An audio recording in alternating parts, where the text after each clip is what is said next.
এই 95 বছরের বয়স্ক বাবা বৃদ্ধ লোকটি তার সন্তানকে কোরআনের শিক্ষা দিতে পারে নাই। কি কথা বলেন ঠিক কিনা? যে বাবা মা কি জিনিস এই শিক্ষাটা দিতে পারে নাই। আল্লাহর পরে যে মা বাবার স্থান, আল্লাহর পরে মা বাবার স্থান, এই শিক্ষাটা সন্তানদেরকে দিতে পারে নাই। যার কারণে 95 বছরের বয়স্ক বাবাকে রাস্তায় তার সন্তান ছেড়ে দিয়েছে। যে এক ব্যক্তির সন্তান হলো 6টা, আওয়াজ করে বলেন কয়টা? 6টা সন্তান, 4 জন ছেলে 2 জন মেয়ে। এই 6 জন সন্তান মোটামুটি ভালো শিক্ষিত, অনেকে বাইরে দেশে থাকে। এই 6 সন্তান মিলে বাবার যত সম্পত্তি ছিল সবকিছু লিখে নিয়ে বাবাকে রাস্তায় ছেড়ে দিছে। কোথায় ছাড়ছে? আওয়াজ করে বলেন, কোথায় ছেড়ে দিছে? রাস্তায় ছেড়ে দিছে। এই রাস্তায় ছেড়ে দিল, বৃদ্ধাশ্রমেও রাখলো না। বৃদ্ধাশ্রমে রাখতে গেলেও তো টাকার প্রয়োজন। কথা বলেন ঠিক কিনা? বৃদ্ধাশ্রমে কি এমনিতে রাখবে? টাকা দিতে হবে, মানি খরচ করলে তারপর রাখবে। কি কথা বলেন ঠিক কিনা?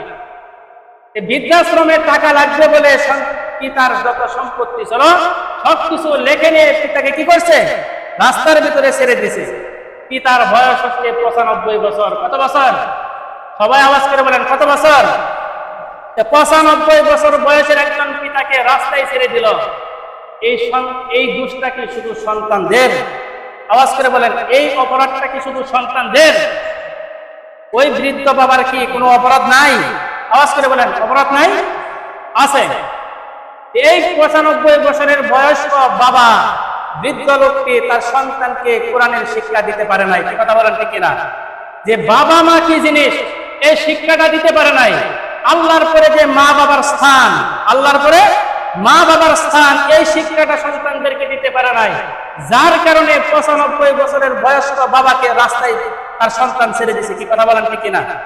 এই জন্য সন্তানদেরকে শিক্ষা দিতে হবে যে বাবা মা কি জিনিস, পিতা মাতা কি জিনিস, শিক্ষা দিতে হবে। কথা বলেন ঠিক কিনা? আল্লাহর পরে হচ্ছে মা বাবার স্থান। আওয়াজ করে বলেন, আল্লাহর পরে কার স্থান? মা বাবার স্থান।